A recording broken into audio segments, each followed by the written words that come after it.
पूर्णात् पूर्णमुदच्यते पूर्णस्य पूर्णमादाय पूर्णमेवावशिष्यते। ॐ शान्तः शान्तः शान्तः। ॐ सहना भवतु सहनौ भुनक्तु सह वीर्यं करवावहै तेजस्विनावधीतमस्तु मा विद्विषावहै। ॐ शान्तः शान्तः शान्तः। हाँ जी, तो क्या बतला दिया गया है? वो बतला दिया गया है जो बतलाना चाहिए। जिसको बतला देने पर फिर कुछ बतलाना शेष नहीं रहता है, वो तत्व अब तक बतला दिया जा चुका है। और पुनः पुनः भगवान श्री कृष्ण ने अर्जुन को समझाने के लिए बारंबार कहा है, ज्ञानम विज्ञान सहितम यज्ञात्वा मोक्ष्यसे शुभात् ज्ञेयं यत्तत् प्रवक्ष्यामि यज्ञात्वामृतमश्नुते। तो अनेकों प्रकार से विभिन्न युक्तियों के द्वारा तत्व का उपदेश किया गया है कि जो सबके हृदय में विराजमान जो परमात्मा है, अपनी आत्मा, तो उसका ही आत्म रूप से निश्चय करो, वही चिंतन करना, उसका ही समस्त भूतों के हृदय में स्थित परमात्मा का आत्म रूप से, अभेद रूप से चिंतन करना ही परमात्म प्राप्ति का साधन है। तो ये बतला दिया जा चुका है विभिन्न युक्तियों के माध्यम से। अब जो गीता शास्त्र अर्जुन को सुनाने के लिए प्रवृत्त हुए थे, जिस कारण से, तो युद्ध के क्षेत्र में खड़ा हुआ है और युद्ध करना ही क्षत्रिय स्वभाव के अनुसार अर्जुन का कर्म भी है। तो इसलिए अब इस जो गीता ग्रंथ शास्त्र शोक मोह अज्ञान की निवृत्ति के लिए प्रारंभ किया गया था, अब इसका उपसंहार कर रहे। जो जानने योग्य, कहने योग्य जो तत्व है, बात है, वो बतला दी जाए।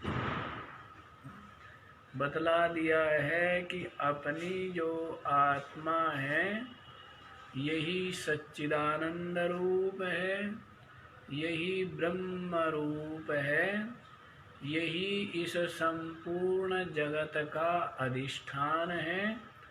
और अपनी आत्मा का बोध, अपनी आत्मा का ज्ञान, अपनी आत्मा का साक्षात्कार, अपनी आत्मा की आत्म रूप से अनुभूति ही मोक्ष का, कल्याण का, परमात्म प्राप्ति है, साधन है और साध्य भी यही। तो इस प्रकार से सब कुछ बतला दिया गया। कर्म योग, भक्ति योग, ध्यान योग, विविध प्रकार के यज्ञ आदि सब कुछ तो बतला दिया गया है। जो सब जो है विभूतियों का कथन, विश्वरूप दर्शन का कथन है, इन सब के माध्यम से सगुण का प्रतिपादन करते हुए निर्गुण को ही बतलाया गया। जो अंतिम तत्व है वो क्या है? निर्गुण तत्व, अपना आत्म तत्व है। तो ये बतला दिया जा चुका है। अब अर्जुन की ओर अभिमुख हो करके कह रहे हैं कि मेरे आश्रित हो करके, मेरे में ही अपने चित्त को लगा करके और मेरी प्रसन्नता से, मेरी कृपा से तू समस्त दुर्गों को, कठिनाइयों को पार कर जाए, समस्त कठिनाइयों को पार कर जाएगा। जिनको आत्मा की ब्रह्म रूपता का बोध नहीं हुआ है, ऐसे जो जिज्ञासु, जो सगुण उपासना में लगे हुए, परमात्मा के अस्तित्व में जिनकी श्रद्धा है और परमात्म चिंतन में लगे हुए हैं, लेकिन आत्मा की ब्रह्म रूपता का बोध नहीं हुआ है, ऐसे जो भक्त, ऐसे जो उपासक, ऐसा ही अर्जुन को भी स्वीकार कर रहे हैं कि अर्जुन जो है अत्यंत वैराग्यवान तो है नहीं, और अर्जुन जो है वो आत्मा का ब्रह्म के साथ अभेद रूप से अर्जुन को बोध भी नहीं, अनुभूति भी नहीं है। तो इसलिए कह रहे हैं मुझ परमात्मा में अपने चित्त को लगा करके लगाएगा तो मेरी प्रसन्नता से तू समस्त कठिनाइयों से तर जाएगा। और यदि तू अहंकार के कारण से मेरी बात नहीं सुनेगा तो विनक्ष्यसि, तेरा विनाश हो जाएगा। क्या हो जाएगा? कि महाराज विनाश तो कुछ नहीं हुआ मेरा। अरे विनाश का अभिप्राय है परमार्थ से गिर जाएगा, विनाश का अभिप्राय है कल्याण मार्ग से गिर जाएगा, विनाश का अभिप्राय है धर्म से गिर जाएगा, विनाश का अभिप्राय है कर्तव्य से गिर जाएगा, और विनाश का अभिप्राय है कि अधर्म में, पाप में डूब जाएगा। विनाश का अभिप्राय परमार्थ से गिर जाना, और कहाँ से गिर गया? कल्याण के पथ से गिर गया, धर्म से गिर गया, स्वकर्तव्य से गिर गया। तो वो कोई है क्या? वो तो नष्ट ही है, नरक भोग के लिए ही। जो इस प्रकार, तो इसलिए कई लोग कहते हैं कि संसार में समृद्धि मिल रही है, यश है, प्रतिष्ठा है, प्रशंसा है, सम्मान है, सब कुछ है, तो कितनी उन्नति? अरे कोई उन्नति नहीं है। ये अधर्म, ये पाप है, ये मलिनता, ये विकार, इसको पता नहीं किस नारकीय योनियों में लेकर के जाए। असंख्य जीव यहाँ कष्ट ही तो भोग रहे हैं, कितना कितना कष्ट है। पशु के भी वो चींचड़िया हो जाती है, आप उतार दो तो उतार दो, अन्यथा वो खून पीती रहती है, कुछ भी नहीं कर सकती, खूंटे से बंधे रहता है। कहने का भाव है कष्ट की कोई सीमा नहीं, कैसे गले, कैसे सड़े हुए फिर रहे हैं, कैसा कैसा कष्ट। तो ये सब कौन भोग रहे? वो भी कह रहे हम भी कभी इंसान थे। क्या कहते हैं? कि हम भी इंसान थे कभी, लेकिन हमने अपने कर्म, अपने विचार उत्तम नहीं रखे। हमारे कर्म, हमारे विचार, हमारा आचरण मलिन था, इसी कारण से हमें मलिन, नीच, निम्न, नारकीय योनियों में जन्म लेना। इसीलिए सावधान, सावधान रहना चाहिए जीवन में। हाँ, बहुत सावधान रहना चाहिए, कहीं ऋणी ना बनो, और किसी का एक दाना भी जाने अनजाने में अपने पास नहीं आना चाहिए। जबकि संसार में तो लोग कम कीमत दे करके और अधिक वस्तु ले करके अपनी क्या समझते, बुद्धिमत्ता समझते। कोई बुद्धिमत्ता नहीं है, ये तो दुर्भाग्य है, कोई बुद्धिमत्ता नहीं है। उचित जो है, जिसका जो पारिश्रमिक बनता है वो देना चाहिए, अन्यथा पता नहीं कहाँ देना पड़ेगा, कैसा देना पड़ेगा। देना तो पड़ेगा निश्चित रूप से, क्योंकि ये संसार है ही लेन देन। इसलिए सावधान रहना चाहिए कि एक पैसा, रुपया तो बहुत दूर की बात है, एक पैसा भी अधर्म पूर्वक, अन्याय पूर्वक, झूठ कपट से आपकी तरफ न आ जाए, सावधान रहना चाहिए। ऋण मत लो किसी का, है ना। ऋण लेंगे तो फिर ऐसा ऋण देना भी तो पड़ेगा, है, चाहे गधा बन के देना पड़े, चाहे बैल बन के देना पड़े, देना तो पड़ता है ना। हाँ, तो इसलिए सावधान रहना चाहिए। अच्छा जी, तो यहाँ पर देखिए क्या कह रहे हैं कि यदि तू अहंकार के कारण से नहीं सुनेगा तो विनंक्षसी, विनाश हो जाएगा। अब 59वां श्लोक देखिए। यदहंकारमाश्रित्य नायोत्स्य इति मन्यसे मिथ्यैषा व्यवसायस्ते प्रकृतिस्त्वां नियोक्ष्यति। यद अहंकारम आश्रित्य न योत्स्ये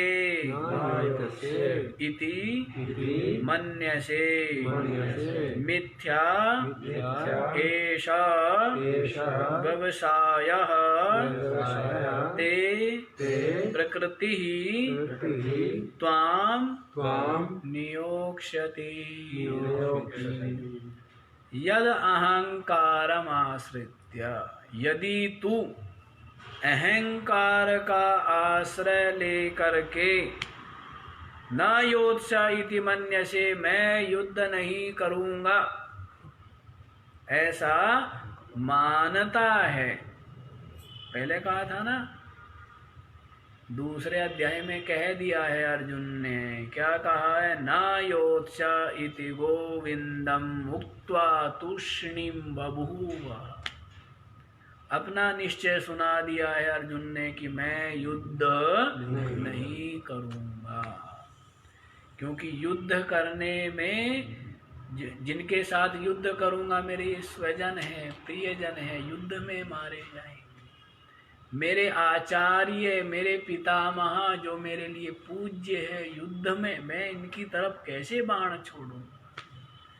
और महाराज क्या धरती के टुकड़ों के लिए, मैं तो त्रैलोक्य का यदि साम्राज्य मिल जाए तो भी मैं अपने स्वजनों को युद्ध में नहीं मारूंगा। तो अर्जुन ने तो अपना मत जो है वो कह दिया था कि मैं युद्ध नहीं करूंगा। अच्छी बात है ना, अच्छी बात है, युद्ध न करना अच्छी बात है, लेकिन इसका आधार कुछ और होना चाहिए। अर्जुन युद्ध नहीं करना चाहता है, उसका आधार क्या है, मोह। उसका आधार क्या है, अविवेक। उसका आधार क्या है, जो भय। अविवेक, मोह, भय, ये क्या है, ये युद्ध न करने का आधार है। आपने त्याग भी सुना था ना, त्याग, कर्म का त्याग, काय कर्म काय क्लेश भयात् त्यजेत् स त्यागम राजसम विद्धि नैव त्याग फलम लभेत्। कि जो कर्मों को छोड़ता है, करने में कष्ट होता है,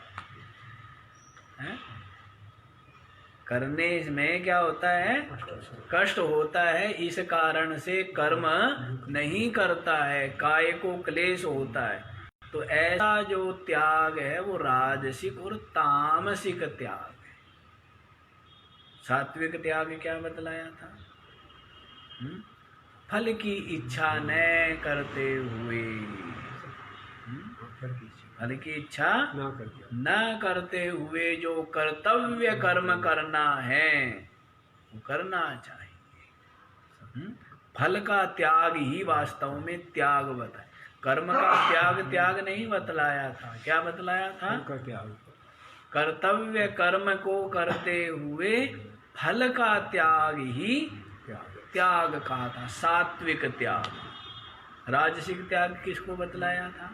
फल की इच्छा है, फल की इच्छा तो है ही, लेकिन काय क्लेश के भय के कारण से वो कर्म नहीं करता है। इस प्रकार का जो त्याग है वो राजसिक और तामसिक त्याग बतलाया। तो अर्जुन भी त्याग कर रहा है। क्या कर रहा है? त्याग कर रहा है। युद्ध नहीं करूंगा, ये जो हस्तिनापुर है हमें नहीं चाहिए, दुर्योधन के पास ही रहेंगे। तो युद्ध न करना तो श्रेष्ठ विचार है, लेकिन युद्ध न करने का जो आधार है वो गलत है। क्या आधार है युद्ध न करने का? मोह, अविवेक, भय, कर्तव्य से भागना, ये आधार है। युद्ध करने के लिए अर्जुन एक क्षण में युद्ध के कुरुक्षेत्र में उपस्थित नहीं हो गया है, बड़ा प्रयास किया गया युद्ध न होवे। पांडवों की तरफ से, युधिष्ठिर की तरफ से बड़ा प्रयत्न किया गया युद्ध न हो। श्री कृष्ण ने भी अंतिम प्रयास किया है, लेकिन जब युद्ध सर पे आन पड़ा है अब उससे भागना कायरता है। प्रयास किया ना युद्ध ना हो, 5 गांव भी मिल जाए तो भी संतुष्ट हो जाए। तो प्रयत्न किया गया है, फिर भी सन पे आन पड़ा है। और युधिष्ठिर युद्ध के क्षेत्र में उपस्थित हुए हैं तो किसके कारण से? अर्जुन के कारण से। और वो अर्जुन ही भाग रहा है युद्ध से, तो अर्जुन को तो हर तरह से क्या है, पाप ही लगता है। अब युद्ध में आकर के पलायन करना, भागना, ये न शोभा है न क्षत्रिय का ये कर्म है। इसीलिए भगवान श्री कृष्ण कहते हैं कि तुझे युद्ध तो करना ही चाहिए, युद्ध तुझे करना ही पड़ेगा। आज नहीं करेगा कल करेगा, आज नहीं करेगा तो कल करेगा। तेरा अपनी जो आगे देखो क्या बताते हैं, यद अहंकारमाश्रित्य न योत्स इति मन्यसे। यदि तू अहंकार का आश्रय लेकर के मैं युद्ध नहीं करूंगा ऐसा मानता है तो ते एषा व्यवसाय मिथ्या।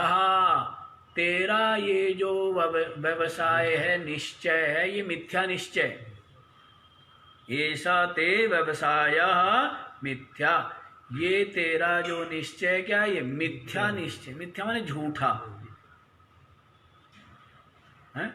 अभी तो मना कर रहा है, फिर कुछ दिनों बाद फिर कोई कहेगा है कहीं भिक्षा नहीं मिलेगी तब तेरे को क्रोध। अरे मेरे को जानते नहीं हो, होता है ना। कई बाबा जी भी देखे हैं कि फिर भी अपना वो गृहस्थपना नहीं छोड़ पाते ना, फिर भी वही संसारीपना लिए रहते हैं। अरे मैं यूं कर दूंगा, अरे बाबा जी है, बाबा जी का मतलब क्या है, धन धाम ही सब तज दिए, अब क्रोध लेकर क्या करें।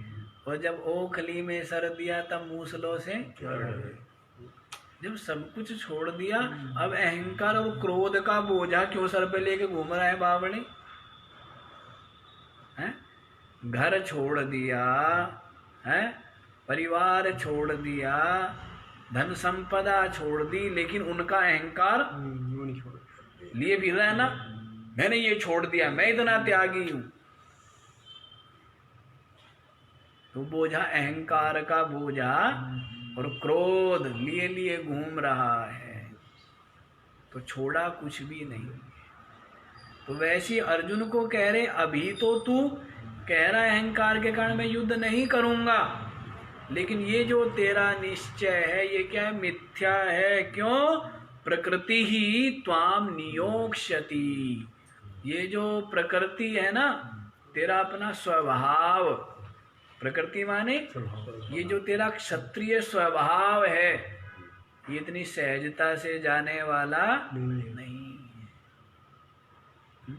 स्वभावो दुरतिक्रमः, स्वभाव का परिवर्तन करना सहज है क्या? दुष्ट अपना दुष्टता सहजता से नहीं छोड़ पाता है, वैसी सज्जन अपनी सज्जनता नहीं छोड़ पाता। तो संत बिच्छू को बचा रहे, बिच्छू बहता जा रहा है, संत उसको बाहर निकालते हैं, बिच्छू डंक मारता है, कष्ट होता है, पीड़ा होती है, हाथ से छिटक जाता है, फिर बहने लग जाता है, फिर बेचारा व्याकुल होता है, फिर संत निकालते हैं, फिर काट लेता है, फिर पीड़ा होती है, फिर गिर जाता है। किसी ने कहा महाराज क्या कर रहे हो? तो संत कहने लगे बिच्छू को बाहर निकाल रहा। वो व्यक्ति कहने लगा महाराज ये तो दुष्ट है, ये तो काटेगा ही, इसको बचाना तो व्यर्थ है, बह जाने दो, दुष्ट है। तो संत कहने लगे कि ये एक क्षुद्र नीच प्राणी अपना स्वभाव नहीं छोड़ रहा है, मैं साधु हो गया अपना स्वभाव कैसे छोड़ दूं? ये इतना नीच प्राणी, क्षुद्र प्राणी बेचारा अपना स्वभाव नहीं छोड़ रहा है ना काटने का। मैं साधु हूं, इसका काम काटना है, मेरा काम अलग अलग काम है ना। साधु का काम क्या है? साधु का काम तो सब पर करुणा करना है, सब पर प्रेम करना है, सबका मंगल चाहना है, उसको ही साधु कहते हैं। तो जब ये अपना स्वभाव नहीं छोड़ रहा है तो मैं अपना स्वभाव कैसे छोड़ूं?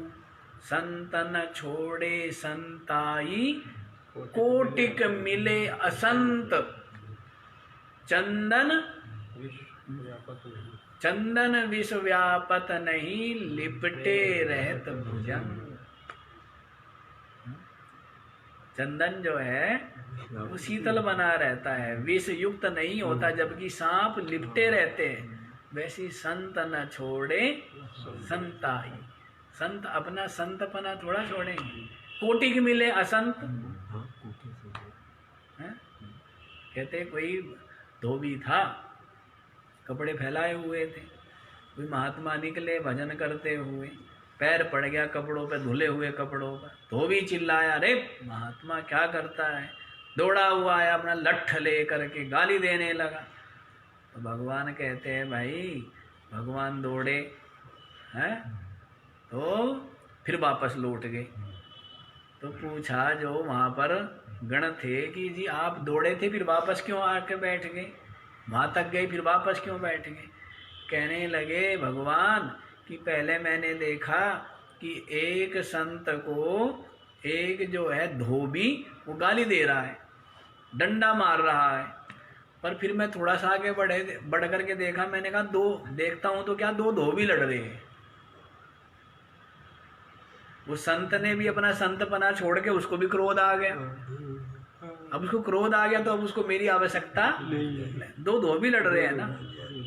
पहले मैंने देखा कि एक संत को एक धोबी सता रहा है, गाली दे रहा है, लेकिन थोड़ा सा आगे बढ़ा तो क्या देखता हूँ, दो धोबी लड़ रहे हैं। मैंने कहा फिर लड़ने दो भाई, कर लेंगे अपने आप समाधान। हाँ? तो ये बात है। तो प्रकृति ही त्वाम नियोक्ष्यति, तेरी जो प्रकृति है, स्वभाव है, जो जन्मजात संस्कार है, जो पूर्व जन्मों में उपार्जित जो संस्कार है, जिनके कारण से ये शरीर तुझको मिला है, तो वो जो स्वभाव है, संस्कार है, वो तेरे को अब नहीं तो कभी न कभी युद्ध में नियुक्त करेंगे ही करेंगे। स्वभाव को पलटना सहज कार्य है क्या? तो संत के पास जब आता है साधक, अब तो होता क्या है कि नाम मंत्र आदि लेते हैं, दीक्षा लेते हैं और फिर जो है चले जाते हैं।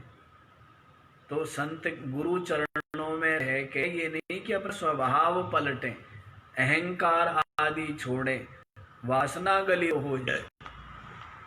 अहंकार गलित कहाँ होगा? गुरु चरणों में ही होगा ना। भक्तों के समुदाय में अहंकार गलित होगा, अहंकार बढ़ेगा। वहां पर तो सब गुरु जी गुरु जी गुरु जी करेंगे, अहंकार, और गुरु चरणों में तो इसलिए गुरु चरणों में नहीं रहना। आजकल के महात्माओं का सिद्धांत हो गया कि क्या है, बस दीक्षा ली, अब देख लेना कहीं भी। अपने गुरु के पास नहीं रहेंगे, बाकी सारी दुनिया में धक्के खा सकते हैं या कि कहीं और संस्थाओं में, आश्रमों में रह जाएंगे, गुरु के पास नहीं। क्यों? छोटा बन के रहना पड़ता है ना, सेवा करनी पड़ती है ना, अहंकार गलित तो होता है ना। तो फिर साधु किस लिए बने थे? स्वतंत्र ही रहना था। तो फिर क्या है? फिर तो गृहस्थी ठीक है, मनमुखी रहना था तो फिर तो गृहस्थ में ही ठीक था। साधु बनने का अभिप्राय है कि गुरुमुखी होना, मनमुखता का त्याग, अपने मन, अपने जो अहंकार है इसको गलित कर देना, इसको मिटाना। तो आज के समय में ये है, इसीलिए स्वभाव नहीं बदल पाता, इसलिए साधुता नहीं आ पाती। साधु वेश पहन लिया जाता है, लेकिन साधुता ऐसी आ जाएगी क्या? वो तो संत के चरण में, गुरु के चरणों में रहने से ही साधुता आ सकती है। अन्यथा वही अहंकार, वही क्रोध, वही बहिर्मुखता, वही सांसारिक रस और सांसारिक चर्चा और वही सांसारिक चाह, पद की, प्रतिष्ठा की, प्रसिद्धि की, धन की, ये चाह बनी रही। परिवर्तन क्या हुआ? बाणा बदले बाण ना बदले। ना कहते हैं महात्मा के बाणा बदले 100 बार, बाण ने बदले। हाँ, तो बाणे बदलता रहता है, कभी कैसा वेश, कभी कैसा वेश। स्वभाव बदल लिया क्या? जिसने स्वभाव बदल लिया उसने ही महान कार्य किया। स्वभाव बदल लिया। विश्वामित्र क्षत्रिय है, तप किया, त्याग किया, साधना की, जिससे कि मेरी क्षत्रियपना, क्षत्रियता गलित हो जाए। हैं? तो सबके सब उनको ब्रह्म ऋषि बोलते हैं, लेकिन वशिष्ठ जी उनको ब्रह्म ऋषि नहीं बोलते। हाँ, कहते ब्रह्म ऋषि तो भाई ब्राह्मण जो होगा वही होगा, ये तो राज ऋषि है। तो वशिष्ठ जी के सामने जब भी आते विश्वामित्र, आइए राज ऋषि, अब वो तो सम्मान कर रहे हैं, लेकिन विश्वामित्र को क्या भाले जैसे लग रहे हैं कि ये मेरे को ब्रह्म ऋषि क्यों नहीं बोलता है, ये ब्रह्म ऋषि क्यों नहीं मानता। क्यों? क्योंकि अभी विश्वामित्र में अभी अहंकार है, अभी क्रोध है। ऐसा परिस्थिति बनी कि विश्वामित्र एक दिन वशिष्ठ जी के चरणों में लेट गए, चरण पकड़ लिए, क्षमा करो महाराज, इतने अपराध मेरे से हुए, क्षमा करो, आप तो बड़े दयालु हैं, बड़े कृपालु हैं, आप तो महान हैं, मैं इतना नीच हूँ, मलिन कर्म और मलिन बुद्धि वाला हूँ, चरण पकड़ लिए, चरण नहीं छोड़ूंगा जब तक आप मेरे को क्षमा नहीं करेंगे। वशिष्ठ जी ने कहा, उठो ब्रह्म ऋषि, उठो ब्रह्म ऋषि। विश्वामित्र कहने लगे, महाराज पहले ही बोल देते तो ये आपके 100 पुत्र भी ना मरते, इतनी गड़बड़ भी, इतना विरोध भी ना होता। तो वशिष्ठ जी कहने लगे, कैसे बोल देता, क्योंकि आपके अंदर वो पात्रता, वो योग्यता नहीं आई थी, आपका अहंकार गलित नहीं हुआ। अहंकार था आपके अंदर, क्रोध था, इसलिए आप राज ऋषि जरूर, आप तपस्वी थे, महान तप आपने किया, आपका तप, आपका संयम, आपकी साधना वो सर्वोत्कृष्ट था, लेकिन अहंकार और क्रोध के कारण से आप में क्षत्रियता बनी हुई थी, आप में ब्राह्मणत्व नहीं आया। अब पश्चाताप, विनम्रता है और नतमस्तक दंडवत हो जाने से आपका अहंकार गलित हो गया। अब आप ब्रह्म ऋषि। तो विश्वामित्र जैसे महान तपस्वी, उन्होंने कैसे अपने स्वभाव को बदला। तो स्वभाव को बदलना इतना सहज है क्या? स्वभाव द्वतिक्रम, स्वभाव को परिवर्तन करना बड़ा कठिन था। मन तेरी आदत ने कोई बदलेगा? हरिजन सूर मनवा तेरी आदत।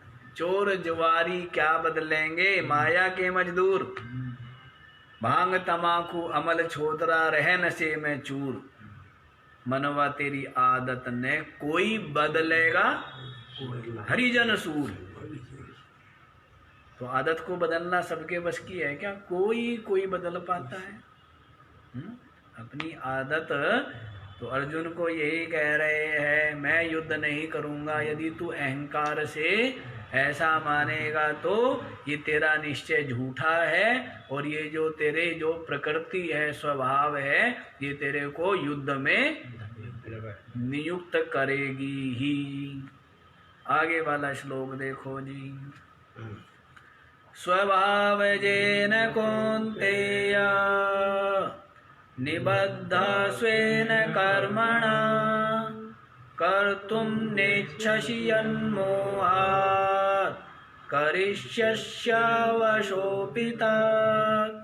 स्वभावजेन कौन्तेय निबद्धा स्वेन कर्मणा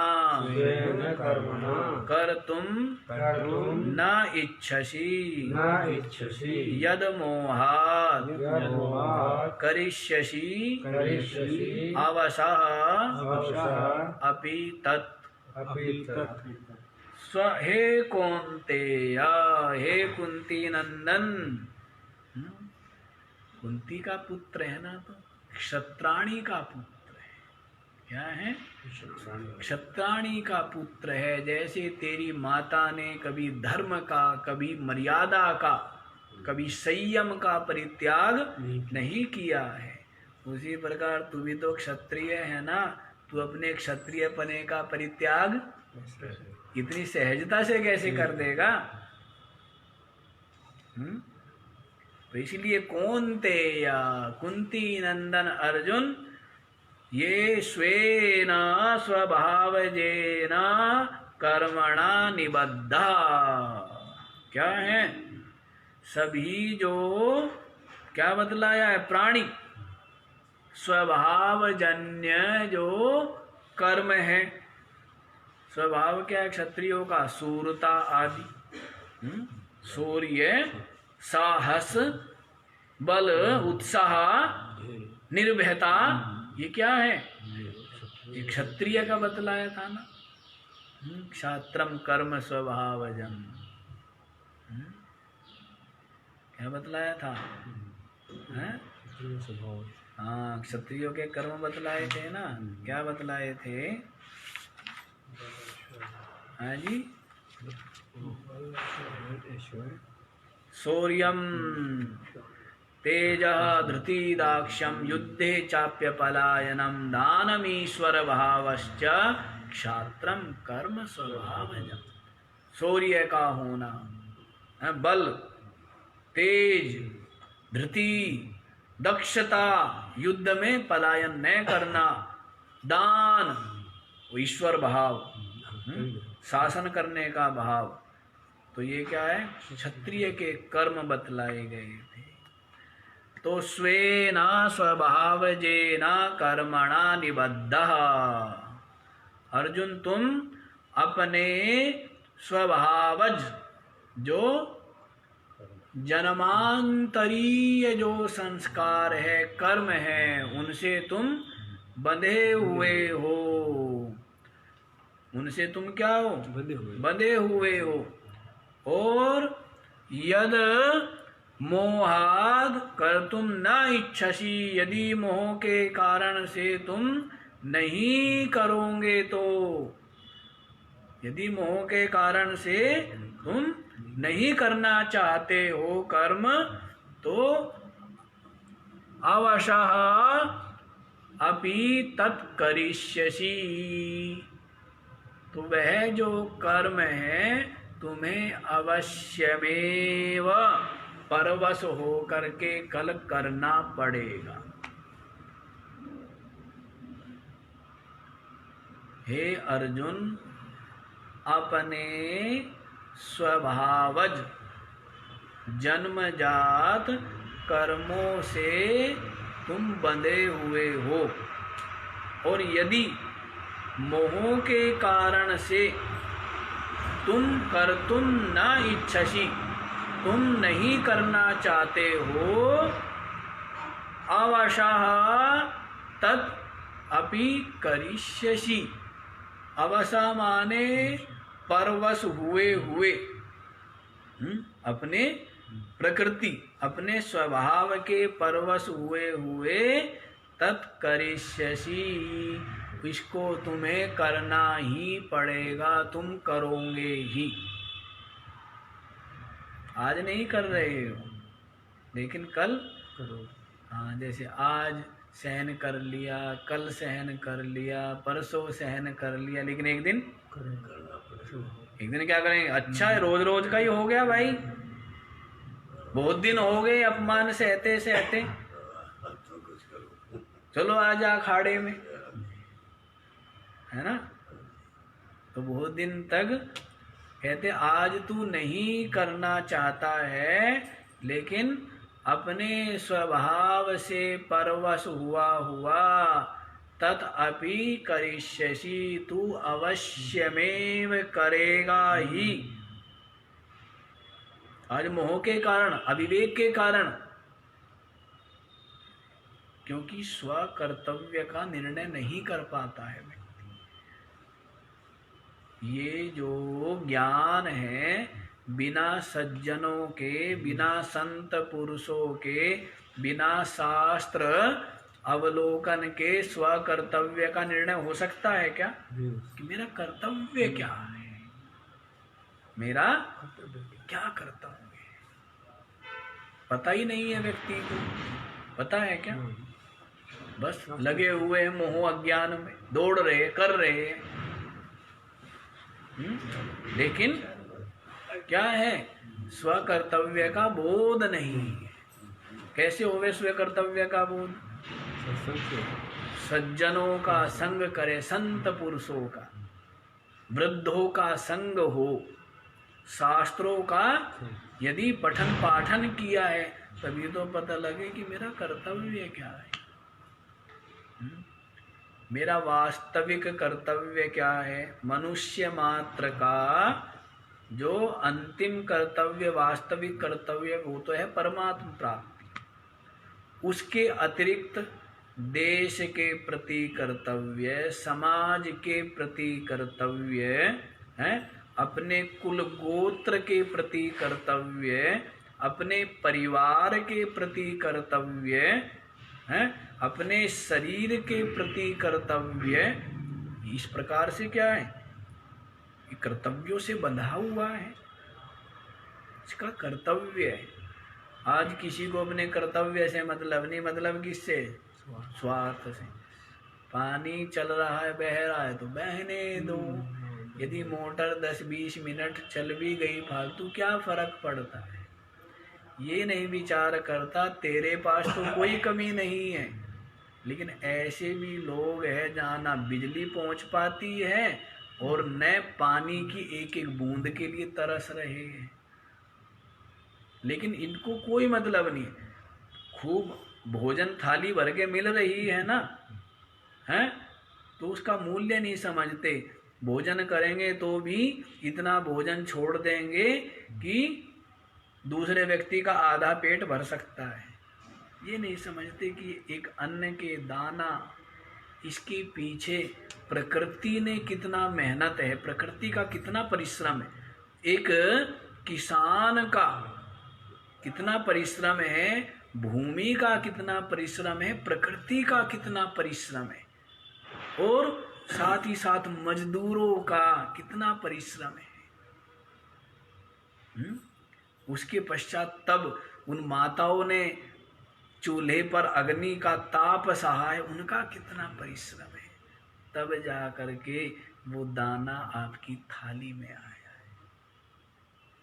तो उसका सत्कार करना चाहिए, सम्मान पूर्वक उसका ग्रहण करना चाहिए कि अन्न के दाने का क्या मूल्य है, क्या महत्व है। लेकिन कोई फर्क नहीं पड़ता है, छोड़ दिया, फेंक दिया, क्या मतलब है। ऐसे बहुत से लोग हैं जिनको मिल ही नहीं पाता है, तो कितना बोझ चढ़ता है। तो हर एक चीज का सदुपयोग करना चाहिए। हवा प्रदूषित ना हो, जल प्रदूषित ना हो। अब किसी को अरे नदी बह रही है, उसी में थूक देंगे, कुल्ला कर देंगे, कौन देख रहा है, कोई देख तो रहा नहीं, कोई टोक तो रहा नहीं। तो क्या कितनी छोटी बुद्धि है, जल प्रदूषित हो रहा है। जो सोच तेरी है वही सोच सबकी होगी, सब इसी प्रकार थूकेंगे, सब इसी प्रकार कुल्ला करेंगे, तेरे को साफ पानी मिलेगा क्या? किसी को भी मिलेगा क्या? मेरे को तो पानी पीना ही नहीं नदी का, कभी पता नहीं है, कभी कितनी भयानक प्यास लगी हो और तेरे को कहीं और पानी मिले ही ना, यही पानी पीना पड़े। पर व्यक्ति को इतनी मूढ़ता, इतनी पशुता आ गई, बस केवल स्वार्थ, मतलब पशुता। स्वार्थ का मतलब क्या है? पशुता। इससे ऊपर नहीं उठना चाहता है। और भी तो है जीव जंतु, और भी तो है प्राणी समुदाय, मनुष्य, कोई मतलब नहीं, बस अपना। बताइए कितनी मलिनता है, पशुता है। वो जो मनुष्य शरीर पाके भी पशुता जैसे जिसके विचार है, कर्म है, वो कहाँ जाएगा? पशु योनि में तो जाएगा, और जाएगा कहाँ? अपने लिए दरवाजा खटखटा रहा है कि मेरे को मनुष्य शरीर में क्यों भेज दिया है, जल्दी से जल्दी पशु शरीर में भेजो मेरे को। वो खटखटा रहा है ना। जब काम ऐसे कर रहा है, जैसे कोई व्यक्ति शराब आदि पीता है, नशा करता है, वो यही तो कह रहा है, वो ईश्वर को गाली दे रहा है, ईश्वर तूने मेरे साथ बड़ा अत्याचार किया, गलत जगह भेज दिया मेरे को, पशु क्यों नहीं बनाया था? पशु तो बन जाता है। शराब पी के क्या हो जाता है? इंसान रहता है क्या? एक बात बता दो कि वहां से इंसान रहता है, पशु हो जाता है ना। तो वो ईश्वर को गाली दे रहा है, शिकायत कर रहा है, तूने गलत जगह भेज दिया, जल्दी से जल्दी डांगर बना मेरे को, पशु बना। वो बनेगा निश्चित रूप से, कोई बचा सकता है क्या? क्योंकि वो खुद बनना चाह रहा है, खुद उसके कर्म, उसके विचार ऐसे मलिन है, पशु योनि में तो जाएगा ही जाएगा। तो इसलिए विचार करना, सदुपयोग करे जीवन में हर चीज का, है? शरीर का भी सदुपयोग हो, अन्न का भी, जल का भी, हवा का भी, है, समय का भी, परिस्थितियों का भी, सत्संग का भी, आंखों का भी, कान, हर चीज का सदुपयोग, हर चीज का सदुपयोग होना चाहिए। अच्छा जी, अब लंबा नहीं जाएंगे, यहीं पर आ जाओ। तो क्या कह रहे हैं? यदि मोह के कारण से तू नहीं करना चाहता है तो अवसह परवश हुआ उसी कर्म को क्या है? करिष्यसि, तुझे करना ही पड़ेगा, भविष्य में तू करेगा। आज नहीं कर रहा है हठ के कारण, मोह के कारण, लेकिन भविष्य में तुझे करना पड़ेगा। इसीलिए अपने कर्तव्य कर्म, हम जो बात कह रहे थे, क्या कर्तव्य, मेरा कर्तव्य क्या है, ब्रह्मचारी का क्या कर्तव्य है, गृहस्थ का क्या कर्तव्य है, वानप्रस्थी का क्या कर्तव्य है, और सन्यासी का क्या कर्तव्य। अपने अपने कर्तव्य का पालन करो तो सबके सब सुखी भी हो सकते हैं और सबके सब का कल्याण भी हो सकता है। अपने अपने कर्तव्य का पालन, अध्यात्म कुछ कितना साधारण है। अपने कर्तव्यों का ईमानदारी से पालन करो, छोड़ के भागने के लिए नहीं कह रहे, और अपने कर्म को ही पूजा बना लो। यदि वो कर्म आप ईश्वरार्पण बुद्धि से करेंगे तो वो आपका कर्म क्या हो जाएगा, वही पूजा बन जाएगा।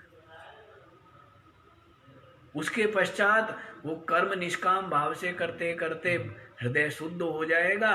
फिर किसी ब्रह्मनिष्ठ संत के चरण में बैठ करके आप आत्मज्ञान प्राप्त कर लेंगे, वैराग्य युक्त होंगे तो, और आत्मनिष्ठा को प्राप्त कर लेंगे।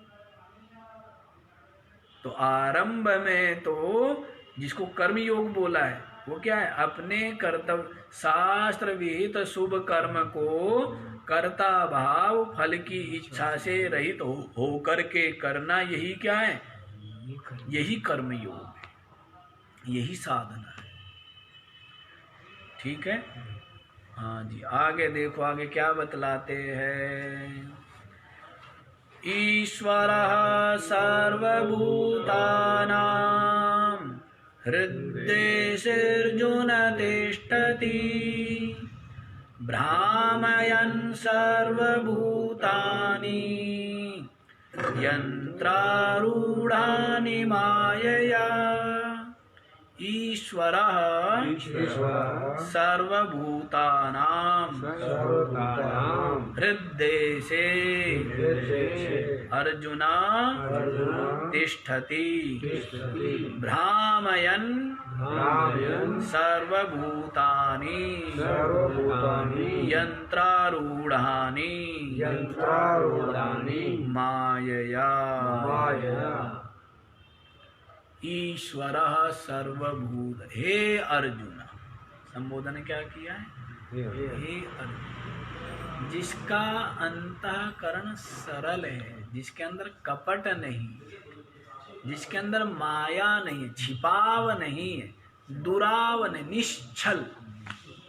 कैसा हृदय है, निश्चल हृदय है, माया नहीं है, सरल है, सरलता जिसकी, उसको क्या कहते हैं, अर्जुन। उसको क्या कहेंगे, अर्जुन माने सरल अंतःकरण वाला, विशुद्ध अंतःकरण वाला। तो वही समझ भी सकता है क्या, हे अर्जुना सर्वभूतानां हृद्देशे ईश्वरः तिष्ठति, समस्त भूतों के हृदय देश में ईश्वर विराजमान है। किसी से द्वेष करेगा क्या, घृणा करेगा क्या, है शत्रु भाव रखेगा क्या, वैर करेगा क्या, ईर्षा करेगा क्या। समस्त भूतों के हृदय में कौन विराजमान है, ईश्वरः तिष्ठति, ईश्वर विराजमान है। इसीलिए किसी से भी द्वेष नहीं करना चाहिए, किसी को भी कष्ट नहीं पहुंचाना चाहिए। अब आप कहोगे जी कष्ट तो माता पिता भी बालक को देते हैं, वो कष्ट देते हैं या उसका हित करते हैं, कि उसको थोड़ा दंड दे करके जिससे कि वो जीवन में उन्नति करे, जीवन में उसको दुख ना भोगना पड़े, इसलिए दंड देते हैं। तो दंड देना अलग बात है, दंड देना भी करुणा है। मैंने क्या बताया है, माता पिता का बालक को दंड देना उनका क्रोध है या उनकी करुणा है, वो प्रेम करते हैं ना, उसको भला चाहते हैं ना उसका, इसीलिए उसको दंड दे रहे हैं, पीट रहे हैं डंडे से। ऊपर से पीटा जा रहा है, क्रोध दिखाई जा रहा है, लेकिन अंतर में क्या है? प्रेम है ना, दया कर रहे हैं, क्योंकि वो उसको तो पता नहीं है कि उसका हित किस में है, अहित किस में है। माता पिता जानते हैं, तो दंड देना अलग बात है। राजा भी दंड देता है, न्यायाधीश भी दंड देता है, अध्यापक भी दंड देता है, गुरु भी दंड देता है, माता पिता भी दंड देते हैं। दंड देना अलग बात, लेकिन द्वेष करना, घृणा करना, ईर्षा करना, उसका अहित चाहना, ये अलग। तो समस्त भूतों के हृदय में ईश्वर विराजमान है, ऐसी दृष्टि उनकी बनी। कुत्ते में भी है, हाथी में भी है, चींटी में भी है। इसलिए सब पर करुणा, सब पर कृपा करो, किसी को कष्ट नहीं। सभी के हृदय में, जो आपके हृदय में है वही सबके हृदय में। वही क्या है?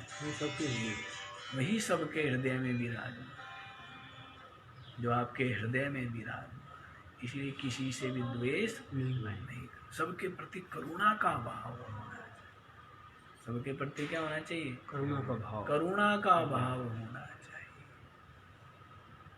इसलिए कहीं उलझना नहीं चाहिए, और ये राग द्वेष के चक्कर में नहीं फंसना। अपना ही तो अहित होता है। अहित किसका होता है? शांति भंग अपनी, बेचैनी खोपड़ी में अपनी है, दुनिया भर की चंचलता, दुनिया भर के संकल्प विकल्प घूमते रहते खोपड़ी में अपनी है। हम तो ये कहा करते हैं कि भाई यदि कहीं हाथ जोड़ के पिंड छूटता हो, संसार में हाथ जोड़ के गुजारा करना चाहिए। उलझने के लिए तो आप जहाँ चाहो वहाँ उलझ लो, चाहे दीवार से उलझ लो, हैं, चल रहे थे ठोकर लग गई, उलझ जाओ दीवार से। मूड व्यक्ति तो हर चीज देखे ना, कई लोग आपने देखे होंगे, टक्कर लग गई दीवार से, दीवार को जूता उतार के मार रहे हैं। ऐसे भी लोग मिले, आपने देखे। उलझने वाले के लिए तो हर जगह जहाँ चाहो वहाँ उलझ लो, लेकिन जिसको नहीं उलझना है, उलझना चाहिए नहीं संसार में। हाथ जोड़ के काम चलाओ, निकल जाओ हाथ जोड़ के चुपके से। संसार में ऐसे रहो जैसे कभी आप आए ही नहीं, जैसे आप संसार में हो ही नहीं। ठीक है ना? किसी का विरोधी बनने की आवश्यकता नहीं है, बहुत ज्यादा है ऐसा वो भी बनने की जरूरत नहीं है। कहीं भी शिखर छूने की जरूरत नहीं, बस साधारण से बन के गुजारा कर लो यहाँ पर। ठीक है ना? शिखर मत छुओ, ज्यादा यहाँ पर प्रसिद्धि प्रतिष्ठा है। हाँ, ये सारे प्रसिद्धि प्रतिष्ठा वाले ही, इनके सर पे फिर विपत्ति आती है, हैं? यही फंसते फिर झंझटों में। महात्मा लोग तो ऐसे होने चाहिए ना कि ऐसे आए, ना कभी पैदा हुए ना कभी मरे, केवल आए और हवा के झोंके की तरह यूं चले गए। साधु ऐसा चाहिए, दुखे दुखावे नाही, फूल पात छेड़े नहीं रहे बगीचे। संसार में ऐसे रहो, ना किसी के पक्ष वाले बनो ना किसी के विपक्ष वाले बनो। पक्ष वाले बनने की भी जरूरत नहीं है, विपक्ष वाले तो बनना ही बनना नहीं, पर पक्ष विपक्ष दोनों से अलग रहना चाहिए। क्या मतलब है? क्यों उलझना कहीं संसार में? ठीक है ना? यूं हाथ जोड़ करके काम, 2 पैसे दे के भी यदि झंझट से पिंड छूटता हो, 2 रुपए दे करके भी बला टलती हो, देकर हाथ जोड़ लो। क्यों? क्योंकि ये संस्कार अनादि काल से ये बैठते जाएंगे, पता नहीं कितने जन्म जन्मांतरों तक भोगने पड़ेंगे। ये जो राग के, द्वेष के संस्कार है, ईर्ष्या के, ये कहाँ संचित हो रहे? किसी और ने तो संचित नहीं किए। फिर विभिन्न योनियों में भोगता है खुद और दोष देता है ईश्वर को, जबकि सारे के सारे जो संचित मलिन कर्म, मलिन संस्कार, मलिन विचार, मलिन वासना, ये सब किसने की है? स्वयं की है। ईश्वर का क्या रोल है या क्या दोष है। इसलिए अपने हृदय को शुद्ध बनाओ, राग द्वेष मत रखो। देखो ईश्वर जो है समस्त भूतों के हृदय में विराजमान है, सबका आत्मा है। क्या है? सबका अपना आत्मा है ईश्वर। भ्रामयन सर्वभूतानि। भूत से अभिप्राय क्या लोगे? जीव मत ले लेना भूत से अभिप्राय। भूत से अभिप्राय ले लेना ये जो शरीर है पांच भौतिक। क्योंकि जीव तो वो ईश्वर ही तो जीव है, ईश्वर ही जीव है। ये फोन बंद करके रखा करो ना भाई, बंद नहीं होता, सारे के सारे फोन चला चला के रखा, बंद करके रखा करो। हाँ जी, तो ईश्वर जो है समस्त भूतों के हृदय में विराजमान है। किसको कह रहे? अर्जुन को कह रहे हैं। किसको? दुर्योधन को कहने का कोई लाभ? क्या होगा? जिसका हृदय सरल है उसको ही कहने का लाभ है। सबको उपदेश देना चाहिए, ठीक है ना। उपदेश किसको दिया जाता है? जो विनम्र हो, जो श्रद्धालु हो, जो सेवक हो, उसको उपदेश दिया जाता है। सबको नहीं दिया जाता। सबको उपदेश नहीं दिया जाता है। उपदेश के पात्र बनना, उपदेश के पात्र बनना चाहिए। बड़े व्यक्ति नहीं टोकते, उसको टोकते हैं जिसको टोका और उसको प्रसन्नता अनुभव हुई कि आपने बड़ी कृपा करी जी, मेरे को समझाया आपने और मेरे को समझा लिया, है ना। तो पात्रता बनना पड़ता है कि उतनी विनम्रता, उतनी सरलता आपके अंदर होगी तभी कोई टोकेगा, अन्यथा क्या मतलब है? क्यों टोके? हैं? चले थे टोकने बढ़िया के लिए, हो जाता है अपना ही हानि। हैं? भैया ने टोक दिया बंदर को, हैं? खुद का भी घोंसला, उसका भी घोंसला तोड़ दिया। दुष्ट को नहीं टोकना कभी भी, समझाना भी नहीं है। हमने बड़े बड़े समझाने के प्रयास किए हैं, आदत खराब है ना। हम सोचते कि हम सबको समझा देते हैं। लोगों ने एक भ्रम डाल दिया हमारे मन में कि महाराज जी जो किसी की नहीं मानता वो आपकी मान लेता है, जो किसी से नहीं समझता वो आपसे समझ लेता है। ऐसा लोगों ने क्या किया, हमें भ्रम डाल दिया। फिर हमें अकल आई ऐसा तो कुछ भी नहीं है, हैं? इसलिए हमने भी क्या है, मौन स्वीकार कर लिया है कि ना किसी को टोकना, ना किसी को समझाना। कोई आए और खुद आग्रह करे तो हम तब कहते समझा दें, अन्यथा कोई समझाने की जरूरत नहीं है, ठीक है ना। हाँ, अपना ही नुकसान हो जाता है। क्यों नुकसान क्या होगा? अगला अपने को दो बात सुना दे, हैं? अपने को ही ना माने, तिरस्कार कर दे। हाँ, तो इसलिए टोकना नहीं चाहिए। अच्छा जी, यहीं पर आओ। तो सर्वभूतानाम से अभिप्राय है जो समस्त भूत प्राणी वर्ग, ये जो उपाधियां है शरीर, इनके हृदय में विराजमान है ईश्वर ही आत्म रूप से। ऐसे नहीं कि ईश्वर अलग है और जीव अलग है, ऐसा नहीं है। भ्रामयन सर्वभूतानि। अब ये जो भूत है ये सबके सब शरीर है, इंद्रिया है, अंतःकरण है, ये सब क्या है? भूत समुदाय है ना। तो ये जो भूत समुदाय है ये किसकी सत्ता से चल रहे हैं? सर्वभूतानि भ्रामयन, समस्त भूतों को क्या करते हुए हैं? नचाता हुआ। समस्त क्या है? भूतों को नचा रहा है ना। यंत्रारूढ़ानि, किस प्रकार से? हैं? यंत्र के समान। यंत्र, शरीर रूपी यंत्र के ऊपर आरूढ़ होकर के क्या करता है? समस्त सर्वभूतानि मायया भ्रामयन, अपनी माया के द्वारा समस्त भूतों को नचा रहा है। वास्तविकता तो ये है, नचाने वाला भी वही, नाचने वाला भी वही, और नाच देख देख के खुश होने वाला भी वही है। सब कुछ वही तो है। नाचने वाला, नचाने वाला है, नाच देख करके खुश होने वाला या दुखी होने वाला, सब कौन है? सब। तो ईश्वर जो है समस्त भूतों के हृदय में विराजमान होकर के क्या करता है? विराजमान है। और यंत्र पर आरूढ़, जिस प्रकार से वो करते हैं ना, पीछे से पुतलियां नचाते हैं,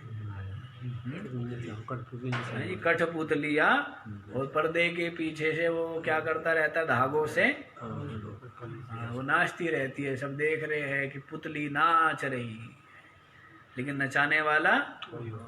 वैसे ये शरीर है, इंद्रिया है, अंतःकरण है, प्राण है, मन बुद्धि है, ये सब क्या नाच रही है, कभी अंदर कभी बाहर। ये इंद्रिया क्या करते हैं? जैसे नृत्य की, कभी बाहर जाती है नाचते हुए, कभी अंदर आती है। ये कहते हैं ना कि कभी बाहर कभी अंदर, कभी बाहर कभी भीतर, चैन पड़े ना तोय, सतसंग में सुरता आवती नहीं, तेरा हरि से मिलन कैसे होए?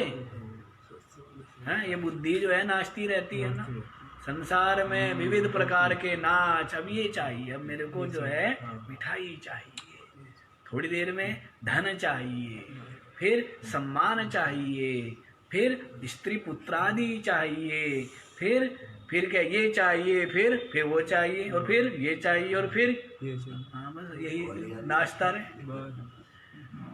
यही काम है ना, हर समय नाचता रहता। हाँ, नृत्य करना है। खुद भी बेचैन हो रहा है। ये बेचारी बनाई तो थी कि हम बुद्धि नाच रही है, उसको देखने वाले हम हैं, लेकिन उसके साथ में क्या हो गया? खुद ही लिपट गया। अपने आप को क्या मानने लगा? शरीर मानने लगा। क्या मानने लगा? इंद्रिया मानने लगा, प्राण मानने लगा, मन बुद्धि मानने लगा। अब उनके नाचने से क्या मान रहा है? मैं ही नाच रहा हूँ, पता नहीं कौन नचा रहा है मुझे, जबकि कोई नहीं नचा रहा है इसको। कोई नचा रहा है क्या? कोई नहीं, ये स्वयं ही नचा रहा है। आग स्वयं लगाई, जैसे कई लोग है ना आत्महत्या करते हैं, आग कौन लगाता है उनको? है? और कष्ट कौन पाता है? खुद को ही क्लेश होता है ना। दुख किसको होता है? स्वयं को ही होता है। तो वैसे ही अपने आग इसी ने लगाई हुई है, किसी और ने नहीं। किसने लगाई? ईश्वर ने लगाई। इस जीव ने आग अपने खुद लगाई है। अपने संस्कार, अपनी वासना है, अपनी इच्छा, इनसे ही इसकी सारी दुर्गति हो रही है।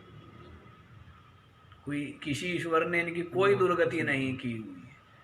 इस जीव ने जो जो दुर्गति करा रखी है वो स्वयं करा रखी है।